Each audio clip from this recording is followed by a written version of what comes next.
이젠 책을 보면서 본격적으로 진도 나갈 건데, 우선 이 책을 여러분들이 페이지를 보시게 되면은 그냥 아무 데나 보시면 아시겠지만 2017 보건복지부 공무원 시험 대비라고 되어 있어요.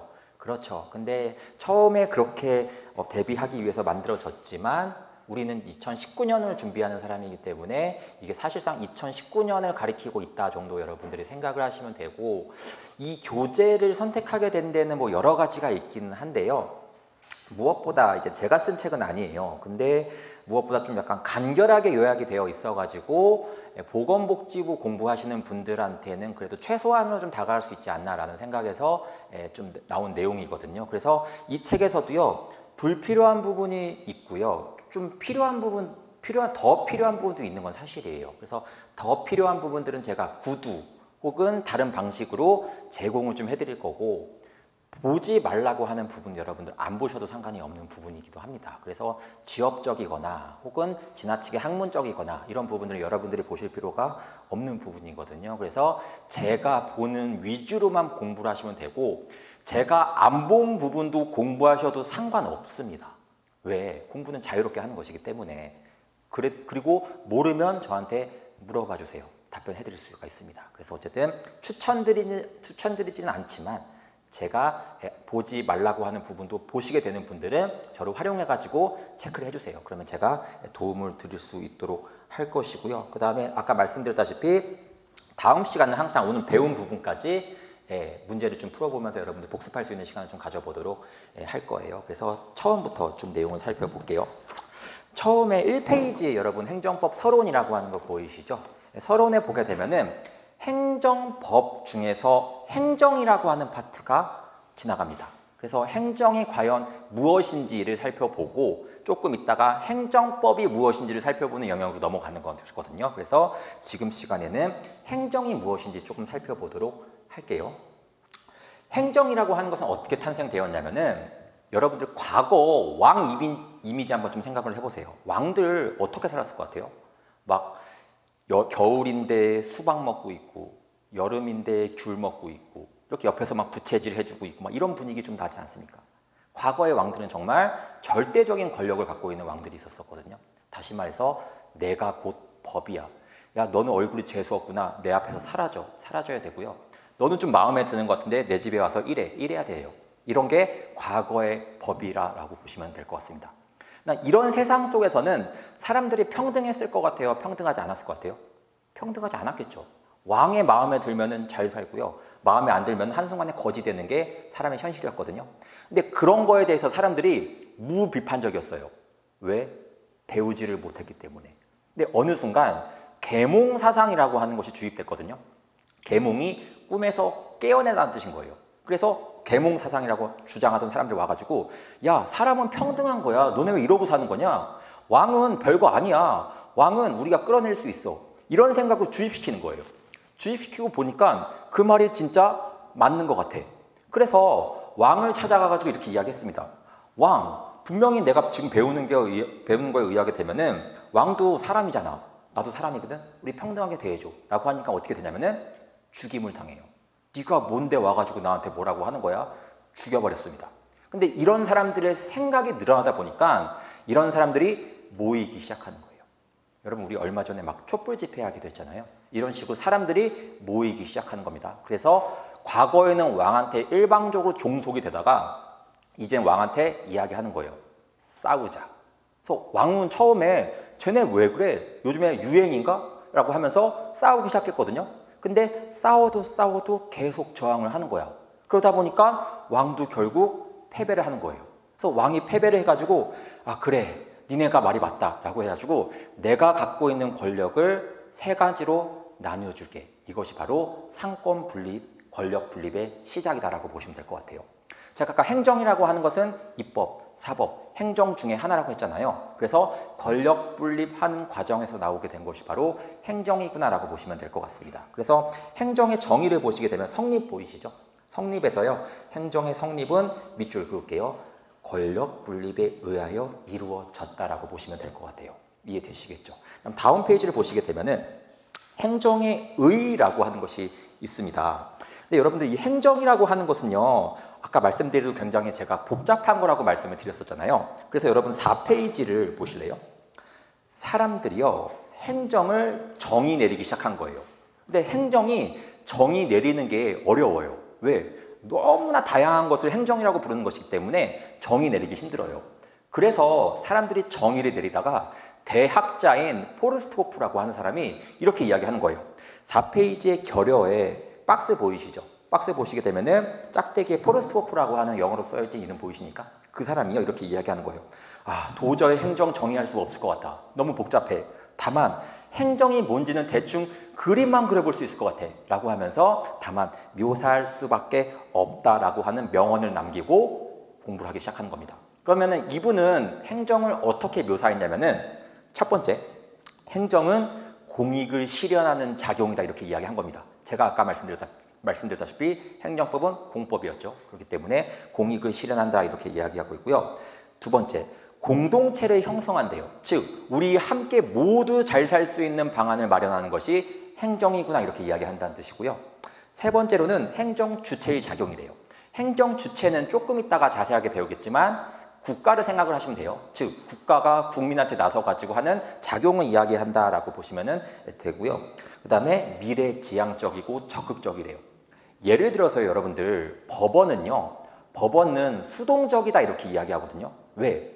사람이 소송을 제기해야지만 법원에서 판결을 내려요. 판사가 지나가다가 아유 저 범죄네 라고 하면서 너 유죄 이렇게 못해요. 어떤 사람이 고소를 하고 적당한 법의 절차에 의해 가지고 법원에 갔을 때 판사가 판결을 내리는 구조로 되어 있지 그냥 지나가다가 너 유죄 이렇게 이야기하지 못한다는 뜻인 거예요. 즉 법원은 수동적이에요. 왜? 상대방의 움직임을 기다리거든요. 반면에 행정이라고 하는 것은요, 지나가다가 차가 과속하고 있어. 그럼 경찰관이 너 뭐야 일로 와봐, 면허증 갖고 와봐, 벌점 부과, 영업 면허 정지 이렇게 이야기한다는 뜻인 거예요. 즉 적극적으로 나서가지고 위법한 상태를 적법하게 돌려놓는 미래지향적이고 적극적인 성격을 갖고 있다고 보시면 된다는 뜻인 겁니다. 이해되시겠죠?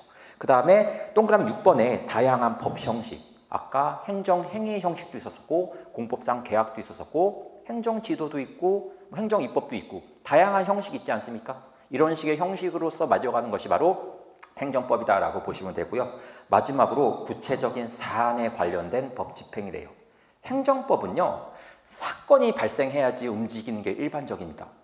과속했네, 미성년자한테 술 팔았네, 이런 식으로 뭔가 사건이 발생했을 때 나서게 되는 것이 행정이지 가만히 있는 사람 보고서 뭐라고 하는 것은 행정은 아니다라고 보시면 될 것 같아요. 그래서 동그라미 5번을 빼고 여러분들이 다 한번 읽어보시게 되면 내용이 이해가 가실 거다라고 생각을 하고 있고요. 그래서 행정이라고 하는 것은 정의 내리기 어렵다. 그래서 다양한 식으로 정의가 내려지는구나 정도만 기억을 하시면 될 것 같습니다. 다시 여러분들 이 페이지로 오시게 되면 행정의 의의가 있는데요. 형식적 의미라고 하는 말이 있고 실질적 의미라고 하는 말이 있습니다.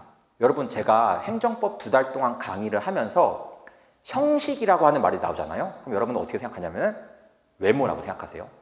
외모.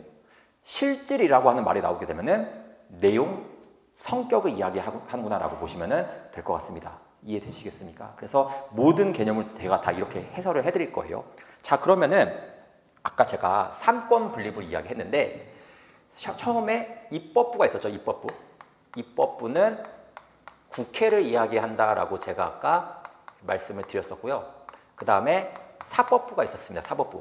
사법부는 여기서의 사자는 개인을 의미한 사자가 아니라 법을 수호하는 기관이라는 뜻인 거예요. 그래서 법원을 이야기한다라고 말씀을 드렸고요.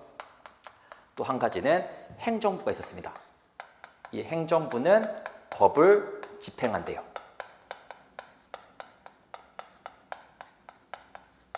이렇게 이야기하고 있습니다. 네, 이해되시겠습니까? 자, 행정부는 너무 다양하기 때문에 그냥 정의를 정해놨는데, 자, 그러면은 여기서의 형식은 무엇이냐? 국회를 이야기하는 거예요. 외모, 법을 만드는 곳의 외관은 국회에서 만드는 거잖아요. 그러면 이 성격을 보게 되면은 국회에서는 법을 만들거든요. 그래서 형식적 의미의 입법이라고 하는 것은요, 국회를 이야기하고 있고요. 실질적 의미의 입법이라고 하는 것은 법을 만드는 것을 이야기하고 있구나라고 보시면 된다는 뜻인 겁니다. 이해되시겠습니까? 마찬가지로 사법부에서도요, 형식적 의미의 사법이라고 하면은 외관, 즉 법원을 이야기하고 있고요. 실질적 의미의 사법이라고 하는 것은 법을 해석하는 것을 생각을 하시면 될 것 같아요. 이해되시겠어요? 또 마지막으로 형식적 의미의 행정이라고 하는 것은 행정부, 보건복지부 뭐 이런 것들 생각을 하시면 되는 거겠고, 성격, 실질적 의미의 행정이라고 하는 것은 법을 집행하는 것을 생각을 하시면 될 것 같습니다. 그래서 3페이지예요. 3페이지에 기본적인 기출문제라고 하는 거 보이시나요? 그래서 여러분들이 위에 있는 박스 양가로 3번에 형식적 의무와 실질적 의미의 국가작용이라고 하는 거 보이시죠? 어떤 분들이 이거를 외우라고 하시는데 전혀 외울 필요가 있는 영역이 아니거든요. 그래서 여러분들이 이거는요, 그냥 제가 조금 이따가 구별하는 방법만 알려드릴 테니까 그것만 기억하고 있으시다가 행정법을 1회독 하신 다음에 보세요. 그러면은 다 맞을 수밖에 없습니다. 그래서 어쨌든 제가 기출문제를 보면서 좀 설명을 해드리려고 하는데, 동그라미 2번에 이발소 영업 허가라는 게 있습니다. 이발소 영업 허가라고 하는 것이 있어요. 자, 이게 형식적 의미에는 뭐에 해당되고 실질적 의미에는 뭐에 해당되는지 살펴볼게요. 자, 형식적 의미, 영업 허가라고 하는 것은요, 어디에서 내려주냐면 일반적으로 지방자치단체에서 내려줍니다. 동작구면 동작구, 서울시면 서울시, 인천이면 인천, 이런 식으로 각 지역에서 내려주는 것이거든요. 그렇기 때문에 형식적 의미에서 외관 자체가 행정부에서 하는 것이기 때문에 행정 이렇게 표현할 수가 있습니다. 그럼 실질적 의미에서 허가라고 하는 것은 무엇이냐? 자, 허가가 법을 만드는 것인가요? 허가가 법을 판단하는 건가요? 허가는 있는 법을 집행할 뿐인 거잖아요. 그렇기 때문에 실질적 의미에서의 행정에 해당된다라고 보시면 되는 것이고요. 동그라미 3번을 보시게 되면은 법규 명령의 제정 이렇게 이야기하고 있습니다. 법규 명령의 제정이요.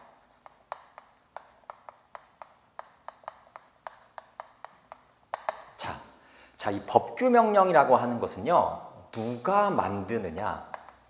형식적 의미에서 보게 되면은 아까 법규 명령은 명령 중에 하나인 행정부에서 만드는 거라고 제가 아까 말씀을 드렸습니다. 그렇기 때문에 형식적 의미의 행정.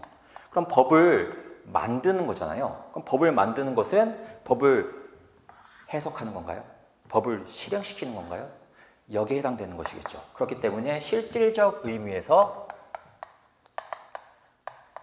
입법에 해당된다. 이런 식으로 접근하는 것이 바로 이 파트다라고 보시면 될 것 같아요. 암기하는 거 없죠. 그냥 이해하고 풀어내면 된다는 뜻인 겁니다. 그다음에 동그라미 4번을 보시게 되면은 군 당국의 징발 처분이라고 하는 거 볼게요.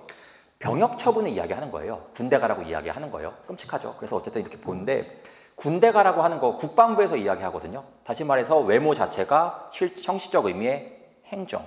그 다음에 병역 처분이라고 하는 것은 군대 가라고 하는 거기 때문에 법을 만드는 거 아니죠. 법을 해석하는 것도 아니고 법을 실행시키는 거예요. 실질적 의미의 행정에 해당될 거예요.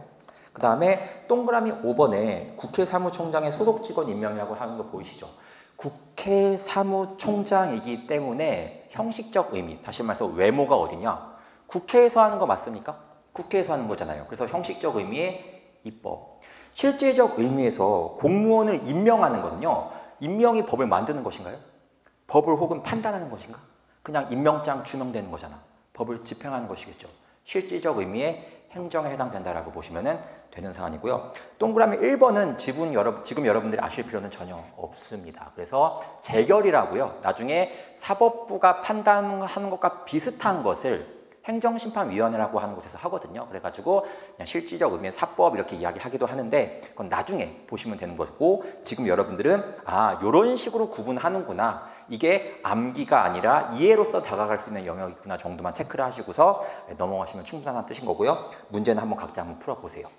자, 그 다음에 여러분들 보실 부분은 5페이지에 통치행위라고 하는 부분이 있습니다. 자, 볼게요. 자, 여러분들 만약에 어떤 사람이 잘못하잖아요. 잘못하게 되면은 사법부에 끌려가가지고 처벌받아요. 그렇겠죠. 너 왜 사람을 때리고 그러냐? 깜빵가 이렇게 이야기한다는 뜻인 거예요. 근데 행정부도 잘못하게 되면은 사법부의 판단을 받을까 안 받을까? 받아요. 야, 너 왜 가만히 있는 애한테 영업정지를 하고 난리야? 얘는 여자인데 왜 얘한테 병역 처분하고 난리야? 이런 식으로 잘못하게 되면은 사법부에 의해 가지고 통제를 받습니다. 이해되시겠습니까? 자, 그러면은 행정부의 행위도 사법부에 의해 가지고 통제의 대상이 되는 것이 사실인데요. 이런 행위들이 있습니다. 너무너무 정치적이야. 너무너무 정치적이기 때문에 사법부가 판단하는 것이 조금 미안해. 이런 영역이 있다는 뜻인 거예요. 그런 것을 뭐라고 하냐면은 통치행위라고 합니다. 즉, 통치행위는 너무너무 정치적이야. 학문적으로 표현하게 되면은 고도의 정치성을 갖고 있는 행위이기 때문에 사법부가 심리를 한다, 안 한다? 안 한다 라는 뜻인 거예요. 사법부가 판단하기에는 조금 오바다라고 해가지고 판단 안 하는 영역을 통치행위라고 하는데, 여러분, 통치라고 하는 단어가 왕이 백성들을 다스릴 때 통치라고 하는 표현 쓰거든요. 그래서 통치행위는 과거에 생긴 용어예요. 그래서 현재는 어떻게 활용되고 있냐면은 대통령이 하는 행위 중에서 고도의 정치적인 행위를 통치행위라고 한다라고 보시면 될 것 같습니다. 이해되시겠습니까? 그래서 통치행위를 요약하게 되면은 행정부가 하는, 그 중에서도 대통령이 통치하는 행위를 이야기하는데, 이 행위는 고도의 정신적인 영역이기 때문에, 정치적인 영역이기 때문에 사법부가 심리하는 것이 조금 자제될 영역이다라고 여러분들께서 기억하시면 된다는 뜻인 거예요. 이해되시겠죠? 자, 그래서 개념을 볼게요. 국가기관의 행위 중 밑줄 긋도록 하겠습니다. 고도의 정치성 때문에 맨 마지막에 입법, 사법, 행정 어느 곳에도 포함되지 않는 제4의 국가 작용이다. 왜? 모든 행위들은 위법하게 되면은 사법부의 통제를 받는데 이 행위는 사법부의 통제를 안 받잖아요. 그렇기 때문에 제4의 영역으로 판단하고 있다라고 보시면 될 것 같습니다. 이해되시겠죠? 자, 그러면 통치 행위가 성립하기 위해서는 전제 요건이 조금 필요한데요. 첫 번째, 우리 책에는 안 나와 있거든요. 첫 번째, 권력 분립이라고 하는 게 있습니다. 즉, 자, 여러분들, 사법부가 없는 상태에서요, 통치행위가 있을 수 있을까? 통치행위라고 하는 개념 자체가 사법부가 나설지 말지를 결정하는 영역이 바로 통치행위잖아요. 사법부가 없는 상태에서는 통치행위가 성립할 이유가 전혀 없는 것이겠죠. 다시 말해서 사법부가 있을 때 가능한 것이기 때문에 권력 분립이 되어 있는 상태에서 통치행위라고 하는 개념이 성립할 수 있구나라고 보시면 된다는 뜻인 겁니다. 이해되시겠습니까? 두 번째, 뭐가 있냐면은 개괄주의라고 하는 단어가 있습니다. 이 개괄주의는 나중에 소송 파트에서 자세하게 다루긴 하겠지만, 이 개괄주의의 반대말이 열기주의라고 하는 것이거든요. 열기주의는요, 소송의 대상이 정해져 있는 것을 열기주의 이렇게 이야기합니다. 열기가 한자인데 편하게 쓰게 되면 나열하다라는 뜻인 거예요. 열거해서 기록하다라고 하는 것을 열기주의라고 하는데, 소송의 대상이 이미 정해져 있는 거예요. 그래서 이런 행위는 얘가 어떠한 속성을 갖고 있는지 간에 반드시 사법심사의 대상이 돼. 이렇게 이야기하는 뜻인 거예요. 이해되시겠습니까? 이런 열기주의 하에서는요, 통치행위의 개념이 성립할 수가 없습니다. 왜? 어떤 행위가 정치적이네? 아, 그럼 좀 우리가 자제해야 되겠구나 라고 하는 것이 통치행위인데, 이미 통치행위고 뭐든지 상관없이 다 사법심사의 대상이 정해져 버렸어. 그런 경우에는 통치행위의 개념이 성립할 실익이 전혀 없는 것이거든요. 그렇기 때문에 통치행위라고 하는 것은 개괄주의, 즉 개괄주의라고 하는 것은요, 개괄이 이렇게 넓다는 이야기예요. 넓기 때문에 어떤 행위라고 한 것이 위법하기만 하면은 사법심사가 영역에 미칠 수 있는 것을 개괄주의라고 하는 거예요. 열기주의는 사법심사의 대상이 정해져 있어. 그렇기 때문에 통치행위인지 아닌지를 살필 필요가 없거든요. 근데 개괄주의는 위법하기만 하면은 통치행위인지 아닌지 여부를 판단해가지고, 위법한데 통치행위야. 그럼 판단을 못해. 위법한데 통치행위가 아니네. 판단해. 뭔가 생각할 여지가 주는 거잖아요. 다시 말해서 통치행위라고 하는 것은 권력 분립과 개괄주의 하에서 성립하는 개념이다라고 여러분들이 보시면 될 것 같습니다. 그래서 여러분들 밑에다 필기를 해두실 게 전제 요건으로서 권력 분립과 개괄주의 정도만 좀 체크를 하시면 될 것 같아요. 그럼 이 통치행위를 인정을 해야 되는지 말아야 되는지에 대해서 견해의 대립이 존재하는데, 긍정설만 볼게요. 가장 중요한 것이 사법부 자제설이라고 하는 것이거든요. 즉, 사법부가 너무 정치적인 행위이기 때문에 자제한다라고 보시면 되는 상황인 겁니다. 이해되시겠습니까? 자, 그럼 제가 문제 낼게요. 통치행위의 판단의 주체는 누구다? 사법부. 맞습니까? 이게 정치행위인지 정치행위 아닌지를 판단하는 것이 사법부고, 통치행위라고 하면은 사법부가 조금 자제하는 거잖아. 이해되시겠죠? 문제 낼게요. 사법부는 통치행위를 할 수 있다, 없다? 없다. 왜? 본인이 통치행위인지를 판단하는 주체인데 본인이 통치행위를 할 수는 없게 되는 것이겠죠. 고양이한테 생선 맡기는 거랑 똑같잖아요. 그렇기 때문에 사법부는 통치행위의 대상에서 제외가 된다, 이렇게 이야기하고 있습니다. 자, 그러면은 행정부가 하는 행위 중에서 대통령이 하는 행위 중 고도의 정치적인 성격을 갖고 있는 것을 통치행위라고 한다고 말씀드렸는데, 사법부는 통치행위를 못한대요. 그럼 입법부는 가능한가에 대해서 논란이 있거든요. 자, 우리 헌법 법 규정. 자, 다음 페이지 6페이지를 보시게 되면은 양가로 3번의 우리나라라고 하는 거 보이시나요? 네, 보시게 되면은 헌법상의 근거 규정 보이시죠? 64조 제4항을 볼게요. 국회의원의 자격 심사, 징계, 제명 처분에 대해서는 법원에 제소할 수 없다. 제소가 소송을 제기하다는 뜻이거든요. 소송을 제기할 수 없다라고 하는 그런 규정이 있어요. 이해되시겠습니까? 이 근거 규정을 보면서 학자들이 다툼해요. 아, 이런 행위들은 사법심사에서 제외되네? 그렇기 때문에 통치행위야 라고 주장을 하는 사람들이 있고요. 아니야, 통치행위는 대통령이 하는 거거든? 그렇기 때문에 이건 통치행위가 아니야 라고 하는 학설은 대리분하고 있습니다만, 중요한 것은 헌법에서 국회의원이 하는 징계, 제명 이런 것들에 대해서는 사법심사가 안 미치고 있다 정도만 여러분들 기억하시면 된다는 뜻인 거예요. 그래서 이 법조문을 보고서는 학설의 대립이라고 여러분들이 좀만 적어주시기 바라겠습니다. 즉, 통치 행위로 인정하고 있는 조문이다 라고 하는 학설도 있고, 그렇지 아니하다 라고 하는 학설도 존재하고 있구나 정도만 보시면 될 것 같습니다. 요약을 할게요. 통치 행위는 행정부 중에서 대통령이 하는 일정한 고도의 정치적 행위를 이야기하고 있고, 사법심사가 자제되는 영역을 이야기하고 있다. 그럼 사법부에서는 통치 행위를 할 수 있다, 없다? 없다. 왜? 사법부는 통치 행위를 판단하는 주체지 행위할 수 있는 주체는 아니기 때문에. 단, 입법부에서도 통치 행위가 가능한지 여부에 대해서 학설의 논란은 있다. 왜? 헌법 64조 제4항에서 그런 이야기를 하고 있는 것이기 때문에. 그 정도 여러분들이 기억을 하시면 된다는 뜻인 거예요. 이해되시겠죠? 자, 그럼 우리나라에서도 통치 행위를 인정하고 있거든요. 이 인정되는 예와 부정되는 예를 여러분들이 암기를 하시는 게 굉장히 중요하다는 뜻인 거예요. 첫 번째 법원에 보시게 되면은 계엄선포라고 하는 단어 보이십니까? 계엄선포가 뭔지 아시죠? 이제 군인들 불러 모아가지고 국가의 시스템을 일부분 정지시켜버려요. 그래가지고 군사를 투입해가지고 괴롭히는 것들, 괴롭히는 건 아니고 어쨌든 질서를 유지하기 위해서 하는 행동들을 계엄선포라고 하는데, 계엄선포는 대통령의 고도의 정치적인 판단 때문에 하는 것이기 때문에 법원에서 잘잘못을 따질 수 있다, 없다? 없다는 뜻인 겁니다. 이해되시겠죠? 그 다음에 여러분들이 구분하셔야 될 게 뭐냐면은 부정이라고 하는 거 보세요. 부정이라고 하는 거. 인정, 긍정과 이거 부정이 있잖아요. 부정에서 첫 번째 동그라미를 보시게 되면은 비상계엄의 선포 확대는 분명히 통치행위예요. 근데 이 선포의 목적이 국헌을 문란시키기 위해서 한 것이다 라고 하면은 통치행위가 부정된대요. 통치행위가 부정된다는 뜻은 곧 사법심사가 미친다, 안 미친다? 미친다는 뜻인 겁니다. 이해되시겠습니까? 다시 말해서 계엄선포는 통치행위예요.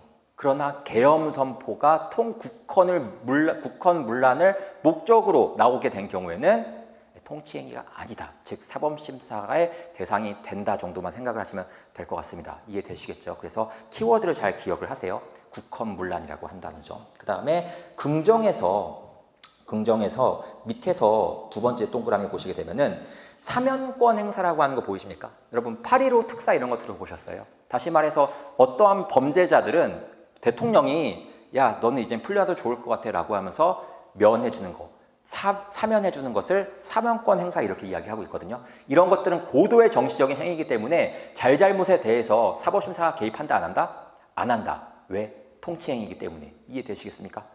그리고 여러분들 부정에서요, 긍정에서요, 맨 마지막에 남북정상회담의 개최라고 하는 거 보이십니까?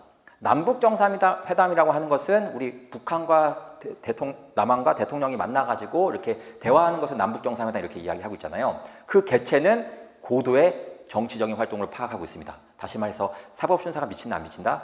안 미친다. 근데 부정에서요, 두 번째 동그라미를 보시게 되면은 남북 정상회담 개최 과정 시 재경부 장관, 지금 기획재정부 장관을 이야기하고 있는데 기획재정부 장관의 승인 없이 한 대북 송금 행위라고 하는 게 있습니다. 이게 현역 국회의원인데 이분이 예전에 DJ 정권 때 그 외교 쪽을 담당하시던 분이셨습니다. 그래서 이분이 특사로서 북한에 다녀오신 분이기도 했는데 남한과 북한이 좀 잘 이루어졌으면 좋겠다라고 하는 생각에서 뒷돈을 좀 건넸습니다. 근데 돈을 건네기 위해서는 분명히 적법한 절차가 필요하거든요. 근데 그 절차를 싹 무시한 상태에서 뒷돈 준 거예요. 이거는 통치행위로 보지 않겠다는 뜻인 거예요. 명백한 범죄 행위이기 때문에. 그래서 남북 정상회담 개최 그 자체는 통치행위지만 그 진행 과정에서 뒷돈 줬었던 것은 통치행위가 아니다. 그렇기 때문에 사법준사가 미친다 안 미친다? 미친다. 이해되시겠습니까? 그래서 헷갈리시죠? 그렇게 기억을 좀 해주시면 되겠고요. 헌법재판소에서도요. 대통령의 긴급재정경제명령이라고 하는 게 있습니다. 그래서 대통령의 긴급재정경제명령이 무엇이냐면요. 예전에 우리 YS 때 김영삼 정부 때 그거 금융실명제를 실시했었던 게 있었거든요. 그러니까 과거에는 여러분들 지금 통장 다 자기 명의로 갖고 있으시죠. 과거에는요. 다른 사람 명의 같은 걸 빌려가지고 통장 만들어도 제재할 수 있는 게 아무것도 없었어요. 그렇기 때문에 권력 있는 사람들이 뒷돈을 만들기 위해 가지고 다른 사람의 명의를 막 가져와 가지고 통장을 막 만들어가고 거기에 돈을 비상금을 심어놨었거든요. 이거 결코 좋은 상황 아닌 거잖아요. 그래가지고 대통령이 긴급재정경제명령이라고 하는 것을 실시해가지고요. 지금부터 금융실명제를 실시한다. 앞으로 갖고 있는 돈 다 니네 통장으로 옮겨놔 이렇게 이야기한 거예요. 그래가지고 반발이 엄청 많았거든요. 반발이 엄청 많았는데 헌법재판소에서는 이것을 통치행위라고 인정을 했습니다. 다시 말해서 헌법재판소가 심리를 한다, 안 한다? 안 한다. 왜? 통치행위이기 때문에요. 근데 헌법재판소는요. 제가 아까 헌법이 규정하고 있는 것은 국가의 조직과 국민의 기본권을 규정하고 있다고 제가 아까 말씀드렸잖아요. 그래서 헌법재판소는 결국 헌법을 기본권을 지키는 조직이거든요. 그래서 긴급재정경제명령은 통치행위다. 원래 그렇기 때문에 내가 심리하지 않는 것이 맞다라고 하면서도 이것이 국민의 기본권을 침해하는지 여부는 내가 따져볼 수 있지 않겠느냐라고 해가지고 통치행위이지만 국민의 기본권을 침해하는지 여부를 살펴보기 위해서 심사에 들어갔던 사안이다라고 보시면 될 것 같습니다. 약간 길어요. 긴급재정경제명령은요. 통치행위이다 아니다? 행위이다. 그렇기 때문에 헌법재판소에서 나선다 안 나선다? 안 나서는 것이 원칙이다. 그러나 이것이 기본권을 침해하는지 여부를 살펴보기 위해서는 나섰다 안 나섰다? 나섰다라고 보시면 될 것 같습니다. 이해되시겠습니까? 그래서 헌법재판소라고 하는 곳을 요약하게 되면은 통치행위든 아니든지 국민의 기본권과 연관되어 있으면은 나서서 해결을 하는구나 라고 보시면 될 것 같아요. 근데 결국 심리를 했어요. 심리를 했더니 패소했습니다. 즉 대통령이 옳았다는 것이 증명이 되었습니다. 그래서 여러분들이 나중에 배우시겠지만 지금 좀 기억을 해주세요. 기각이라고 하는 표현이 있습니다. 기각이라고 하는 표현은 패소했다는 뜻인 거예요. 패소하는 것은 두 가지 종류가 있거든요. 하나는 각하, 하나는 기각이요. 뭐 각하는 사실 패소는 아니긴 합니다만 각하는요. 예선 탈락이라고 기억을 하세요. 즉 심리했다 안 했다?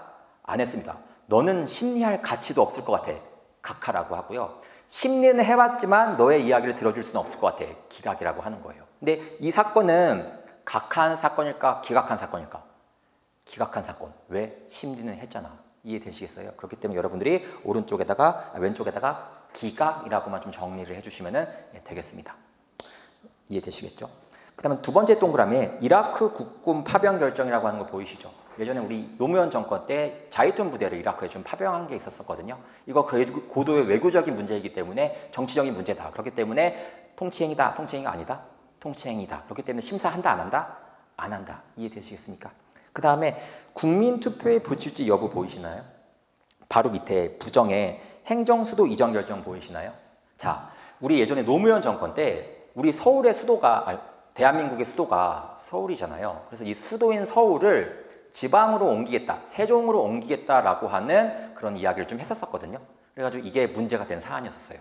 그래가지고 노무현 대통령은 추진을 했는데 그래서 반대파들이 헌법재판소에 이야기를 하게 된 겁니다. 그래서 헌법재판소에서 이런 논리를 펼치고 있어요. 부정해 보시게 되면은 행정수도 이전의 결정의 문제는 통치행위이다, 통치행위가 아니다, 통치행위가 아니다. 그렇기 때문에 심리할 수 있다, 없다, 있다. 이해되시겠습니까? 근데 수도 이전의 결정을 위에 긍정해서 세 번째 동그라미에 국민투표에 붙일지 여부, 그것은 통치행위이다 이렇게 이야기했습니다. 요약할게요. 행정수도 이전의 결정, 대통령이 행정수도를 이전할지 말지에 대한 이야기는 통치행위이다. 통치행위가 아니다. 그러나 이것을 국민투표에 붙여가지고 국민의 의사를 물어볼지 여부는 통치행위다라고 판단했다는 뜻인 거예요.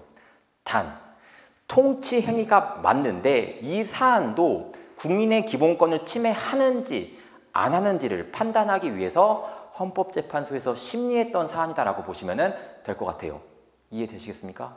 다시 말해서 헌법재판소는 통치행위라고 할지라도 기본권 침해와 연관되어 있으면 심리한다, 안 한다?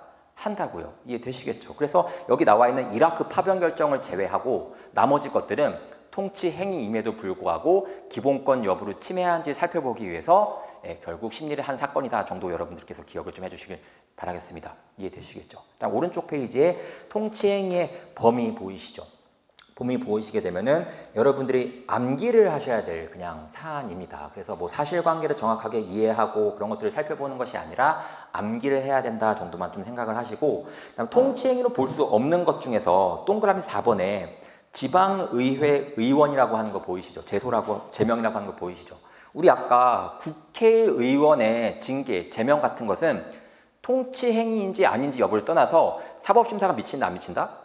안 미친대요. 근데 지방의원은 지방에 있는 지방의회를 구성하고 있는 의원들이 이야기하고 있거든요. 이 의원들에 대한 제명은 통치행위로 볼 수 없기 때문에 사법심사 미친다, 안 미친다? 미친다고요. 이해되시겠어요? 그래서 그런 거 조금만 구분하셔가지고 여러분들께서 암기를 좀 하셔야 되는 영역인데, 이렇게 단순하게 표 암기해야 되는 것들 있잖아요. 이런 것도 여러분들 암기하실 때 어떻게 하시는지 잘 모르겠는데 저는 이렇게 하라고 좀 추천해 드려요. 어떻게 하냐면은 그냥 한 5번 정도만 좀 진지하게 읽어보세요. 읽어보고 다음날 까먹으시면 되는 거예요.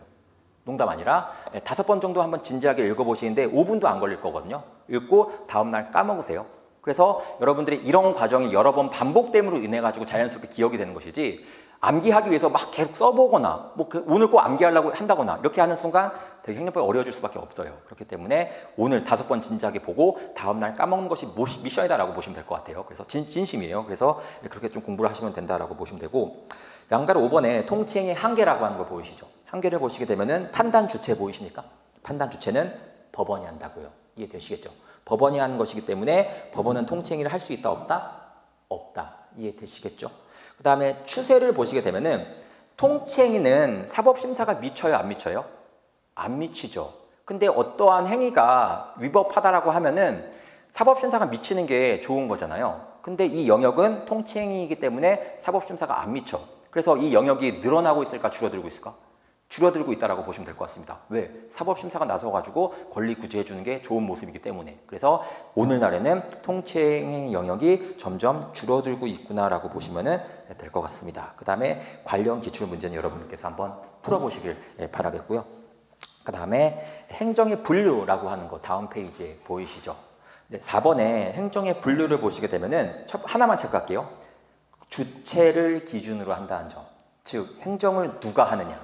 국가가 하게 되면은 국가행정, 지방자치단체에서 하게 되면은 자치행정, 국가로부터 위임받아가지고 하게 되면은 위임행정이다라고 한다 정도만 기억을 하시길 바라겠고요. 목적을 기준으로 할 때에서요, 사회적 목적에서 니은 급부행정이라고 하는 말 보이세요?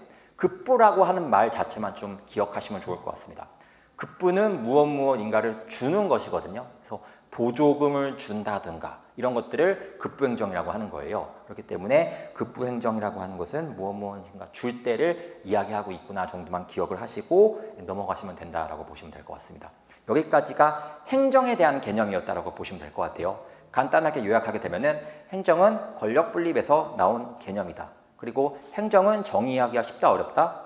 어렵기 때문에 포르스트호프는 묘사할 수 있을 뿐이다 라고 이야기를 하고 총 6가지 정도로 개념을 나누어 가지고 설명을 하고 있다 라고 보시면 되고요. 그다음 형식적 의미의 행정, 실질적 의미의 행정 개념 알고 있으시죠? 외모로 접근하는지 내용으로 접근하는지에 따라 가지고 구분하실 수가 있다라고 보시면 되고, 행정도 원래 사법심사의 대상이 되는 게 맞지만 고도의 정치적인 영역은 사법부가 조금 자제되고 있다라고 좀 보시면 되는 영역입니다. 그래서 다양한 예들을 배웠는데, 그렇지만 심사할 때 헌법재판소는 통치 행위인지 아닌지 여부를 떠나서 국민의 기본권을 침해한다는 생각이 들게 되면 심사한다 안 한다? 한다라고 보시면 될 것 같아요. 이해되시겠죠? 그래서 행정법은 이렇게 시작이 되게 되는 건데, 행정법이 좀 어렵죠. 그래서 행정법은 그러니까 다른 수학 같은 것도 여러분들 우리 예전에, 지금은 어떻게 수학이 편성되어 있는지 모르겠는데 제가 학교 다닐 때는 집합과 명제가 고등학교 때 맨 먼저 나왔었고, 그 다음에 막 인수분해 나오고 막 이랬거든요. 그래서 집합과 명제는 좀 할만했었어요. 그래가지고 할만하다라고 했는데 막 인수분해 나오면서 막 갑자기 막 다시 태어나고 싶고 막 이러더라고요. 그래서 헷갈리기 시작했는데, 행정법은 처음부터 어려워요. 그래가지고 처음부터 막 연필을 놓게 되는 경향이 생기는데, 그래도 처음부터 끝까지 쭉 한번 들어보는 것도 정말 중요한 이야기거든요. 그래서 여러분들이 부분 이해가 안 되시는 게 있다라고 하면은 저를 통해서 좀 활용을 해주시고 좀 끈기 있게 나가시는 게 굉장히 중요하다라고 좀 말씀을 드릴게요. 진짜 객관적으로 그렇습니다. 그렇게 보시면 되고요. 행정법에 대한 이야기 시작을 해볼게요. 행정법이라고 하는 것은 어떻게 개념을 정의하느냐? 아까 말했습니다. 조직, 작용, 구제에 대한 이야기다. 그 다음에 국내에서 활용되고 있고요. 공법이다. 어려운 거 하나도 없죠. 그 정도 좀 체크를 하시면 되겠고요. 행정법의 특성을 보시게 되면은 형식상 특성 보시게 되겠습니다. 일반적으로 행정은 국민과 밀접한 연관이 있잖아요. 그러면 제가 아까 불문법을 대상으로 국민한테 뭐 요구할 수 있다 없다? 없죠. 없기 때문에 일반적으로 성문법주의를 채택을 하고 있고, 불문법도 나중에 배우시겠지만 활용이 되긴 됩니다. 그렇지만 성문법이 없는 영역에서 활용되는구나 라고 여러분들께서 생각하시면 된다는 뜻인 거예요. 다음 페이지를 보시게 되면은 되게 어려운 이야기를 시작하게 됩니다. 법치행정의 원리라고 하는 말이 보이는데요. 법치행정이라고 하는 것은 결국 국민한테 법으로서 다스리겠다라고 하는 뜻인 거예요. 반대말이 인치행정이거든요. 인치행정은 사람이 다스리는 거, 법치행정은 법이 다스리는 것을 이야기하고 있는데, 우리 상식적으로 인치주의가 좋습니까? 법치주의가 좋습니까? 법치주의가 좋겠죠. 왜? 법대로 해야 되는 게 좋은 것이기 때문에. 그래서 법치주의라고 하는 개념이 성립을 하게 되는데요. 법치주의는요, 뭐가 장점이 있느냐? 국민한테 예측 가능성을 줍니다. 왜? 법대로 하게 되면은 상대방이 예측하기가 쉽거든요. 그렇기 때문에 예측을 가장 좋게 한다는 차원에서 중요한 특성이 하나가 있는데, 법치주의는요, 3가지 요건이 필요하다 이렇게 이야기를 하고 있습니다. 그 3가지 요건이 무엇인지 하나하나 살펴볼게요.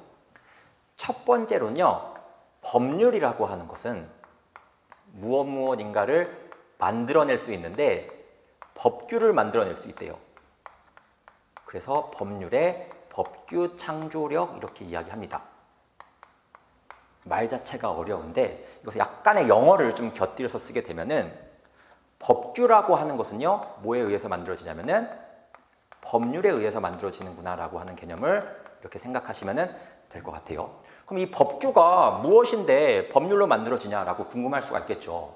이 법규는 뭐냐면요, 국민한테 적용되는 법을 법규라고 합니다. 제가 아까 처음에 명령 설명하면서 법규 명령과 행정규칙을 말씀드렸었죠. 행정규칙은 국민한테 적용된다 안 된다?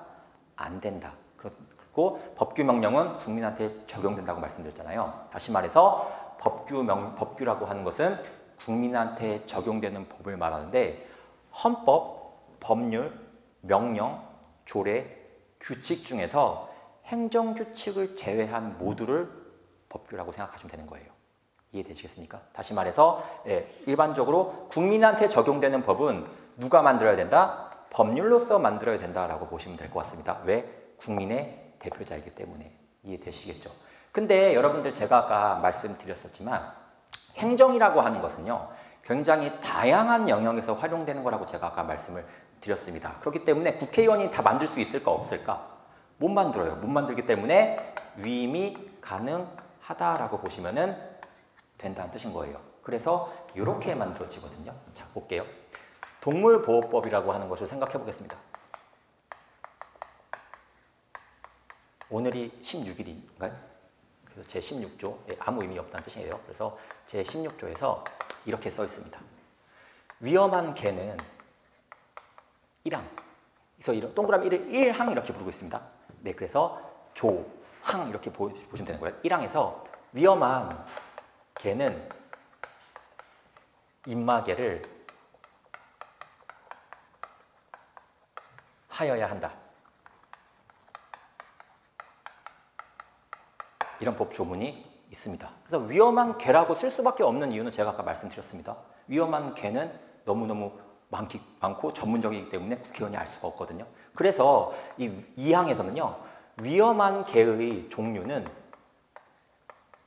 농림, 축산, 식품, 부, 장관이 불령으로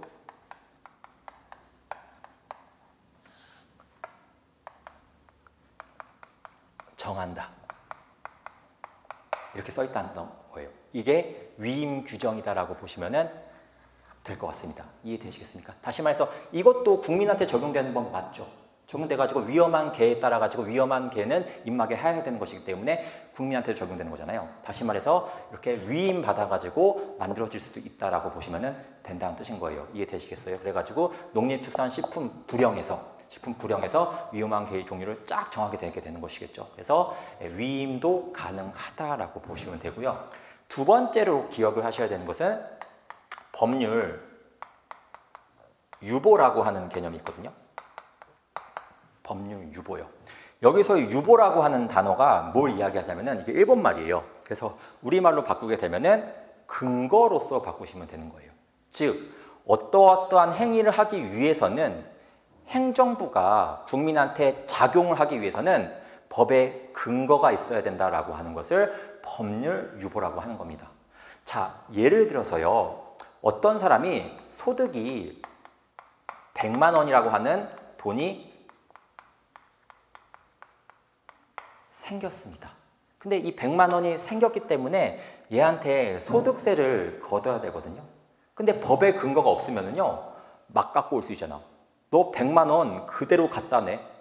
너 100만 원 중에서 100원만 내. 이런 식으로 마음대로 정할 수 있잖아요. 이거 국민한테 안 좋은 것이죠. 그래서 법치주의 하에서는 이거 걷기 위해서는 법에 근거가 있어야 돼. 이렇게 이야기하는 거예요. 그래서 이렇게 이야기하는 겁니다. 국세기본법 역시 16조에서 이렇게 이야기하는 겁니다. 소득의 10%를 세금으로 걷는다. 이런 식으로 법의 근거 규정이 있어야 된다는 뜻인 겁니다. 이해되시겠습니까? 다시 말해서 법률 유보는 법에 근거가 있어야지 된다라고 여러분들께서 기억을 하시면 된다는 뜻인 거예요. 그래서 이 법조문이 없으면 소득세 걷는다 안 걷는다? 안 걷는다고요. 이해되시겠죠? 그 다음에 여러분들 마지막으로 법률 우위라고 하는 게 있어요. 법률 우위는요. 우위가 위에 있다는 뜻인 거잖아요. 그래서 법률이 다른 것보다 우위에 있어. 그렇기 때문에 법률 위반해야 된다 안 해야 된다? 안 해야 된다고요. 그래서 어떤 사람이 소득이 100만 원이 발생했습니다. 100만 원 발생했기 때문에 소득세 걷어야 돼 안 걷어야 돼? 걷어야겠죠. 그래서 걷을 때는 국세기본법 제16조가 있어야 돼요. 있고서 걷어야 되는데 이 법조문에 가지고 걷어야 되면은 10만 원 걷어야 되는 거 맞습니까? 맞아요? 근데 20만 원 걷었어. 이거 된다 안 된다? 안 된다고요. 즉 법률 우위라고 하는 것은요. 법이 우위에 있기 때문에 법률 위반하면 된다 안 된다? 안 된다고요. 이해되시겠어요? 그래서 법률 우위는 있는 법을 지켜라라고 한다라고 보시면 될 것 같습니다. 이해되시겠죠? 그래서 법치주의는 세 가지를 이야기하고 있습니다. 국민한테 적용되는 법은 누가 만든다?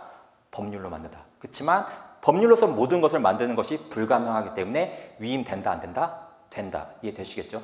두 번째, 법률 유보라고 하는 것은 어떠한 작용을 하기 위해서는 법의 근거가 필요하다. 그래서 이런 식으로 법의 근거가 필요하다라고 보시면 되고, 법률 우위는 있는 법을 좀 지켜달라고 이야기하는 것이다 라고 보시면 될 것 같습니다.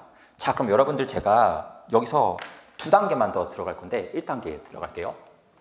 뭐냐면은 이 법률이라고 하는 개념은 국회의원이 만든 법이거든요. 그렇죠? 근데 활동을 할 때 모두 법률만 가지고 국민한테 뭐 작용할 수 있을까 없을까? 못해요. 행정이라고 하는 상황 자체가 너무 다양하기 때문에 법률만 갖고는 모자라요. 여기서도 법률만 갖고 모자라기 때문에 위임시키잖아. 이해되시겠어요? 다시 말해서 법률만 갖고 뭔가 활동하는 것은 부족하기 때문에 이 법률의 범위를 넓게 볼까 좁게 볼까? 넓게 본다는 뜻인 거예요. 그래서 여기 법률에는 성문법 들어갑니다. 헌법, 법률, 명령, 조례, 규칙 다 들어간다는 뜻인 거예요. 근데 불문법 될까 안 될까? 제가 아까 불문법을 가지고 국민한테 뭐 요구할 수 있다 없다? 없다. 그렇기 때문에 불문법을 근거로는 활동할 수 없다라고 보시면 되고요. 행정규칙 들어갈까요? 안 들어갈까요? 안 들어갑니다. 왜? 행정규칙은 국민한테 적용되는 법이 아니기 때문에 조직 내부에서만 적용되는 것이잖아요. 행정규칙 중에서 이런 게 있습니다. 근데 보건복지부에 출근하기 위해서는 아침 9시까지 와야 된다 이렇게 하는 규정이 있습니다. 그럼 제가 민원인이거든요. 민원인인데 아침 9시까지 가야 되는 겁니까? 아니잖아요. 다시 말해서 행정규칙을 근거로 국민한테 뭐 요구할 수 있다 없다? 없다. 그래서 이 법률의 범위 안에는 성문법은 들어가고 불문법은 안 들어가는데 그중에서 행정규칙 들어간다 안 들어간다? 안 들어간다. 이해되시겠죠? 두 번째, 법률 우위라고 하는 것은요. 법을 지키면서 활동하라고 하는 거잖아요. 이 법이 있으니까 이 법 좀 지키라고 하는 거잖아. 이해되시겠습니까? 그러면은 법을 지키면서 활동하는 것이기 때문에 이 법률의 범위도 넓게 볼 것 같아요? 좁게 볼 것 같아요? 넓게 봅니다. 법을 지키면서 활동하는 게 좋은 거잖아. 이해되시겠어요? 그래서 이 법률의 범위도 굉장히 넓게 보기 때문에 성문법 당연히 들어갑니다. 성문법 지키면서 활동해 이렇게 이야기하고 있고요.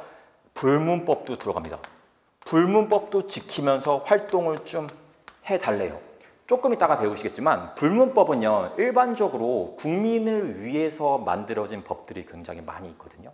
그래서 이왕이면은 있는 법 중에 불문법 좀 지키면서 활동하라고 하는 거예요. 이해되시겠죠? 그래서 불문법도 들어가고 행정규칙 들어갈까 안 들어갈까? 안 들어갑니다. 왜? 행정규칙은 국민한테 적용되는 법이 아니기 때문에. 이해되시겠어요? 여기까지 요약하게 되면은 법률 유보라고 하는 것은 법의 근거가 있이 활동을 해야 된다라고 하는 것을 이야기하는데 성문법과 불문법 중에서 불문법은 빠지게 된다라고 보시면 되는 것이겠죠. 불문법을 근거로 뭐 요구하게 되는 순간 굉장히 상대방을 힘들게 만들 수도 있는 것이기 때문에 해병대 가기 싫거든요. 그 다음에 법률 우위라고 하는 것은 이 법률의 범위는 법을 지키면서 활동하라고 하는 거예요. 그렇기 때문에 법의 범위를 넓게 보면 좋겠죠. 이 법도 지키고 저 법도 지키고 저 법도 지키면서 활동해. 이렇게 이야기하는 게 좋은 거잖아. 그렇기 때문에 넓게 보면서 성문법과 불문법이 포함되는데 행정규칙은 포함된다 안 된다? 안 된다 정도 기억을 하시면 되겠습니다. 이런 것들을 뭐라고 하냐면은 법치주의의 요건 이렇게 표현한다는 뜻인 거예요. 법치주의는 이 세 가지 요건을 갖고 있어야 한다 이렇게 이야기하고 있는데 과거에는요. 이런 식의 이야기로 다 모든 것이 끝났었거든요. 근데 최근에는요. 이런 것만 갖고 끝나는 게 아니라 한 가지가 더 필요하다 이렇게 이야기하고 있습니다. 이게 무슨 뜻이냐면은 과거의 법은요. 이런 것들이 가능했습니다. 위임 가능하다 불가능하다? 가능하죠. 근데 이런 것도 가능한 거예요. 사망에서 제 2항의 외에는 모든 것을 대통령이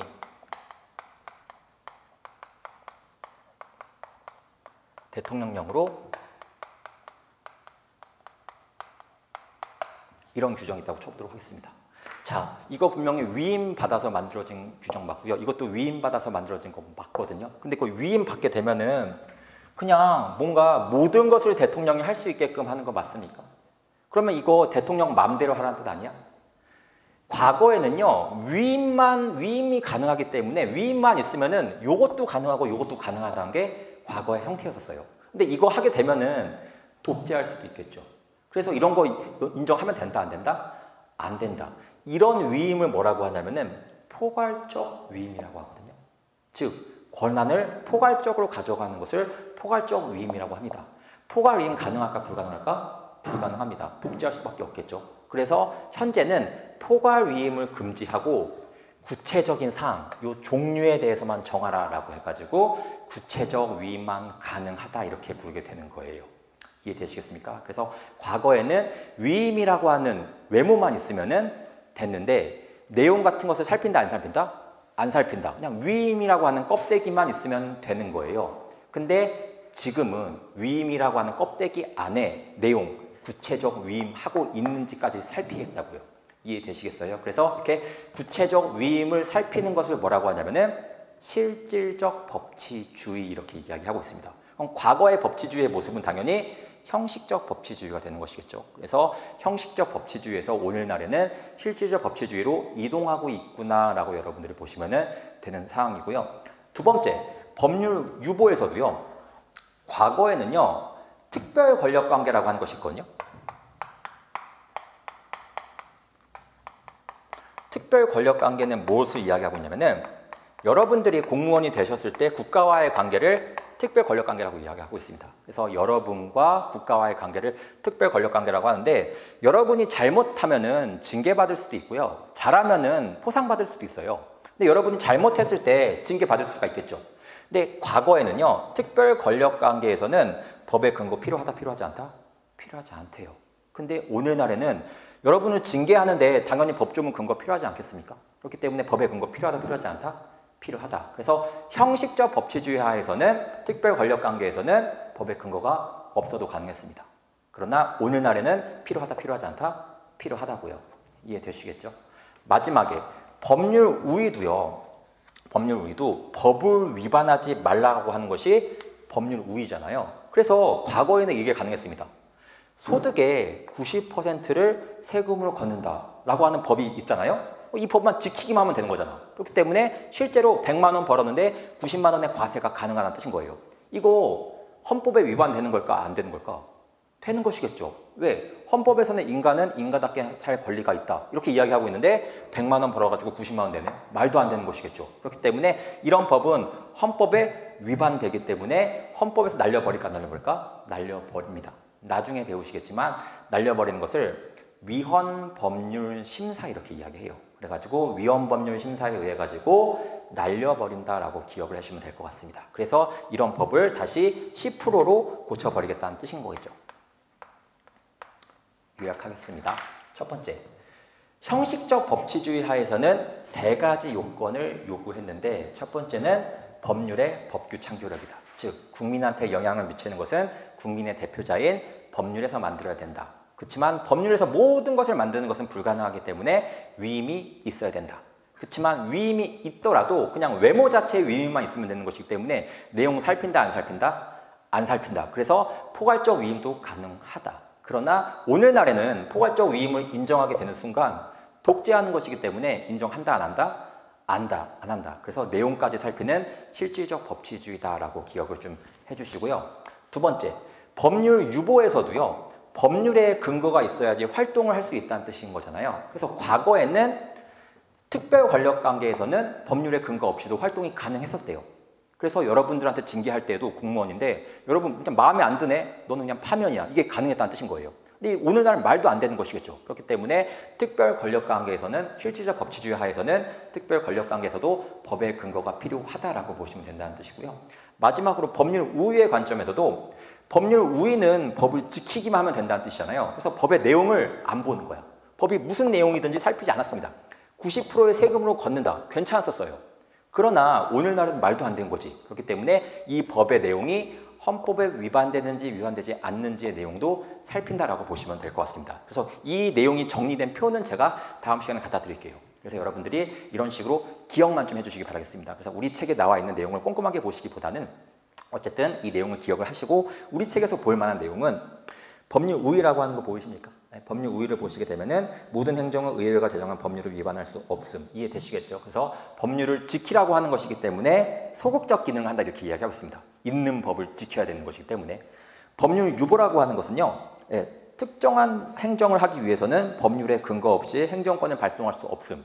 말을 다르게 표현하게 되면은 법에 근거가 있어야지만 활동할 수가 있대요. 이해되시겠습니까? 그것을 법률 우위라고 하고 법이 있어야 활동할 수가 있겠죠. 그래서 행정을 적극적으로 통제하는 기능을 하고 있구나라고 정도만 체크를 좀 해주시면 될 것 같습니다. 이해되시겠습니까? 조금만 더 하고 좀만 쉬도록 할게요.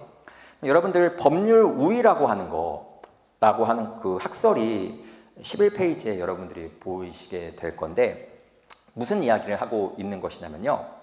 여러분들 행정이라고 하는 것은요 정말 다양하거든요. 급부할 때도 행정이 필요하고요. 국민한테 침해할 때도 행정이 필요하고요. 여러 가지 할 때 행정이 필요하거든요. 그럼 과연 어떠한 영역에서 법의 근거가 필요한지에 대해서 논의하는 것이 바로 법률 유보 범위에 관한 학설인 거예요. 오른쪽에 한 가지만 적을게요. 침해 유보설이라고만 좀 적어주시길 바라겠습니다. 침해 유보설은요 이렇게 이야기하는 거예요. 침입적인 활동을 할 때, 즉 국민한테 침입적인 활동, 세금을 걷는다던가 군대 가라고 한다든가 철거 명령을 시킨다던가 이런 거 할 때에는 법의 근거가 반드시 필요하고 나머지 영역에서는 법의 근거가 없어도 된다라고 하는 것이 바로 침해 유보설이었습니다. 이해되시겠습니까?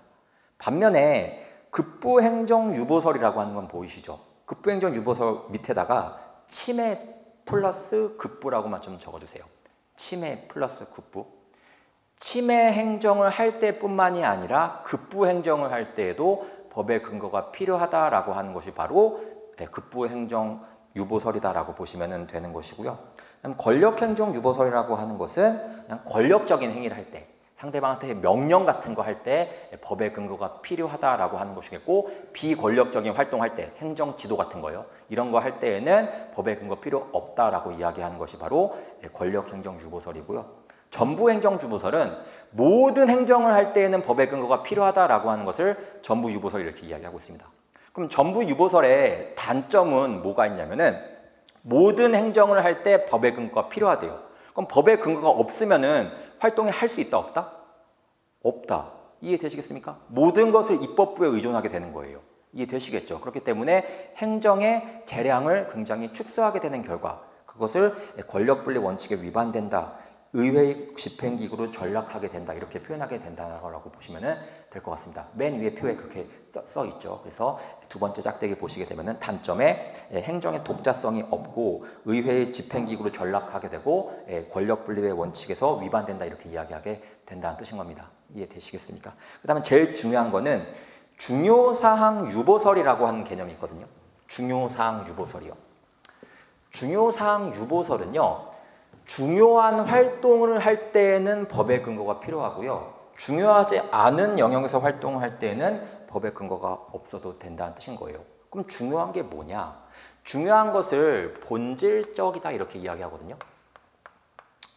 본질적인 활동을 할 때에는요. 법률의 근거가 반드시 있어야 된대요. 다시 말해서 국민한테 본질적인 영역이다. 본질적인 영역은 우리가 판단하는 게 아니라 법원에서 판단해 줍니다. 그렇기 때문에 어쨌든 국민한테 매우 본질적인 영역을 할 때에는 어디에 근거가 있어야 된다? 법률에 근거가 있어야 된다. 법규명령이라든가 이런 데 위임받아가지고 활동할 수 있다 없다? 없다고요. 이해되시겠습니까? 반면에 좀 덜 본질적이래요. 본질적이지 않대요. 본질적이지 않은 경우에는요. 법률의 근거가 있을 수도 있고 위임시켜가지고 법규명령 같은 데 위임시킬 수도 있대요. 이해되시겠어요? 그래서 뭐가 본질적인지는 우리도 잘 모르겠지만 어쨌든 본질적인 영역은 반드시 법률에 규제해가지고 활동을 해야 될 것이겠고 좀 덜 본질적인 영역은 위임도 가능하다 정도 여러분들께서 기억을 해주시면 될 것 같고 이것이 다수설과 판례의 입장이다라고 보시면 될 것 같아요. 그러면은 판례에서 어떤 영역을 본질적으로 보고 있느냐? 적을까요? TV 수신료라고 좀 적어주실래요? TV 수신료. TV 수신료는요. 국민한테 매우 본질적이래요.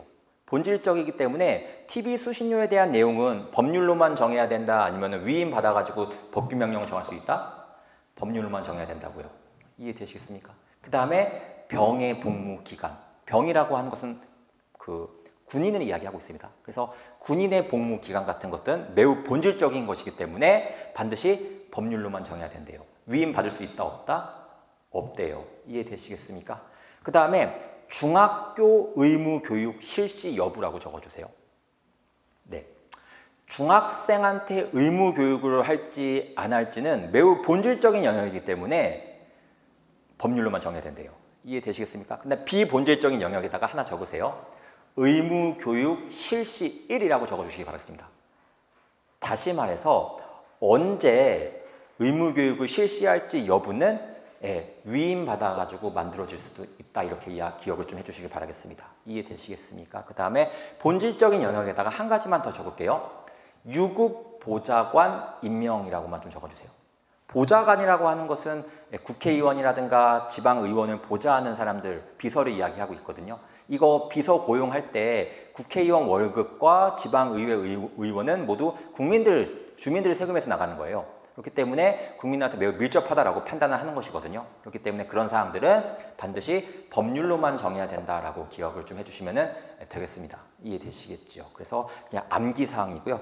한 가지 더, 12페이지 보시잖아요. 12페이지 보시게 되면은 중요사항 유보서를 취한 판례라고 해서 1번에 세 번째 줄에 토지 초과 이득세법상의 기준시가라고 하는 거 보이십니까? 거기에다가만 좀 밑줄을 그어주세요. 이게 뭔지는 잘 모르겠지만 어쨌든 이것을 우리 법원에서는 본질적인 영역을 보고 있다. 그래서 위임이 된다 안 된다? 안 된다. 이해되시겠습니까? 그래서 그렇게 암기를 좀 해주시면 되겠고요. 여기까지 하고서 조금 쉬었다가 이어서 또 진행을 조금 해보도록 하겠습니다. 네.